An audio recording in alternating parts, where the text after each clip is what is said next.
ರಾಜ್ಯದಲ್ಲಿ ಕಾಂಗ್ರೆಸ್ ಸರ್ಕಾರ ಆಡಳಿತಕ್ಕೆ ಬಂದಾಗಿನಿಂದಲೂ ಸಾರ್ವಜನಿಕರು ಒಂದಲ್ಲ ಒಂದು ರೀತಿಯಲ್ಲಿ ಪರದಾಟ ಅನುಭವಿಸ್ತಾನೇ ಇದ್ದಾರೆ.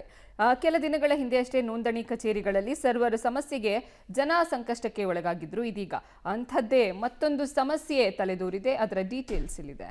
ನಾಡ ಕಚೇರಿಗಳು ಬಂದ್, ಜನರ ಪರದಾಟ. ಹೀಗೆ ತಹಶೀಲ್ದಾರ್ ಕಚೇರಿ ಎದುರು ಪ್ರತಿಭಟನೆ ನಡೆಸುತ್ತಿರುವ ಗ್ರಾಮ ಆಡಳಿತಾಧಿಕಾರಿಗಳು, ಬಂದ್ ಆಗಿರುವ ನಾಡ ಕಚೇರಿಗಳು, ಸರ್ಕಾರಿ ಸೇವೆ ಸಿಗದೆ ಜನರು ಪರದಾಡುತ್ತಿರುವ ದೃಶ್ಯಗಳು ಕಂಡುಬಂದಿದ್ದು ಬೆಳಗಾವಿ ಜಿಲ್ಲೆಯ ಹುಕ್ಕೇರಿ ತಾಲೂಕಿನಲ್ಲಿ.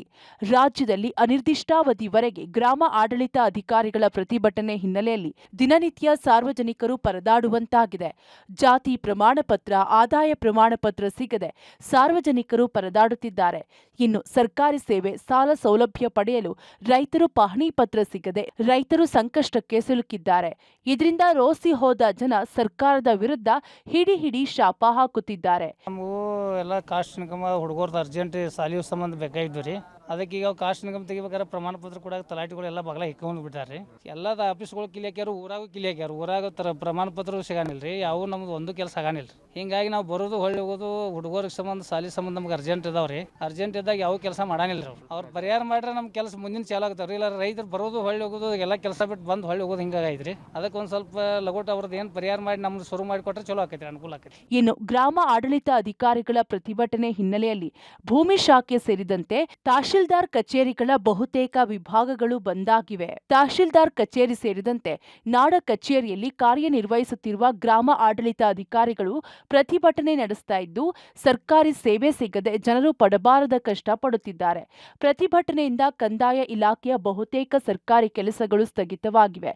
ಯಾವುದೇ ದಾಖಲೆ ಸಿಗದ ಹಿನ್ನೆಲೆ ಸರ್ಕಾರದ ವಿರುದ್ಧ ಸಾರ್ವಜನಿಕರು ಆಕ್ರೋಶ ವ್ಯಕ್ತಪಡಿಸುತ್ತಿದ್ದಾರೆ. ಇತ್ತ ತಮ್ಮ ಬೇಡಿಕೆ ಈಡೇರುವವರೆಗೂ ಪ್ರತಿಭಟನೆ ಮುಂದುವರಿಸಲು ಗ್ರಾಮ ಆಡಳಿತ ಅಧಿಕಾರಿಗಳು ನಿರ್ಧಾರ ಮಾಡಿದ್ದಾರೆ. ಸರ್ಕಾರವು ನಮಗೆ ವಿವಿಧ ಬೇಡಿಕೆಗಳನ್ನು ಈಡೇರಿಸುವಂತ ಭರವಸೆಯನ್ನು ಕೊಟ್ಟಿದ್ರು. ಆ ಭರವಸೆಯನ್ನು ಇನ್ನೂವರೆಗೆ ಈಡೇರಿಸಿರುವುದಿಲ್ಲ. ಅದಕ್ಕೆ ಎರಡನೇ ಹಂತವಾಗಿ ಮುಷ್ಕರವನ್ನು ಪ್ರಾರಂಭ ಮಾಡಿರ್ತೇವೆ. ಮೊದಲನೇದಾಗಿ ನಮ್ಮ ಮೂಲಭೂತ ಸೌಕರ್ಯಗಳು, ಗ್ರಾಮದಲ್ಲಿ ಚಾವಡಿ ಇರುವುದಿಲ್ಲ, ಹಾಗೂ ಲ್ಯಾಪ್ಟಾಪ್ ಆಗಲಿ, ಆಮೇಲೆ ಪ್ರಿಂಟರು, ಯಾವುದೇ ವ್ಯವಸ್ಥೆ ಇರುವುದಿಲ್ಲ. ಎರಡನೇದಾಗಿ ನಮ್ಮ ವಿವಿಧ ಬೇಡಿಕೆಗಳು, ರೈತರಿಗೆ ನಾವು ಸೌಲಭ್ಯ ಒದಗಿಸಬೇಕಾದ್ರೆ ನಮ್ಮಲ್ಲಿ ಚಾವಡಿ ಇಲ್ಲ. ರೈತರಿಗೆ ನಾವು ಒಳ್ಳೆ ಗುಣಮಟ್ಟದ ಒಂದು ಕೆಲಸವನ್ನು ಮಾಡಿಕೊಡ್ತಾ ಆಗ್ತಾ ಇಲ್ಲ ಸರ್. ಒಟ್ಟಿನಲ್ಲಿ ಸರ್ಕಾರದ ನಿರ್ಲಕ್ಷ್ಯ ಧೋರಣೆಗಳಿಂದ ಸಾರ್ವಜನಿಕರು ಪರದಾಟ ಅನುಭವಿಸುವಂತಾಗಿದೆ. ಇನ್ನಾದರೂ ಸರ್ಕಾರ ಎಚ್ಚೆತ್ತುಕೊಂಡು ಆಂತರಿಕ ಸಮಸ್ಯೆಗಳನ್ನು ಬಗೆಹರಿಸಿ ಸಾರ್ವಜನಿಕರ ಪರದಾಟಕ್ಕೆ ಬ್ರೇಕ್ ಹಾಕಲಿ ಎನ್ನುವುದು ಸಾರ್ವಜನಿಕರ ಒತ್ತಾಯವಾಗಿದೆ. ಚೇತನ, ಪಬ್ಲಿಕ್ ಟಿವಿ, ಚಿಕ್ಕೋಡಿ.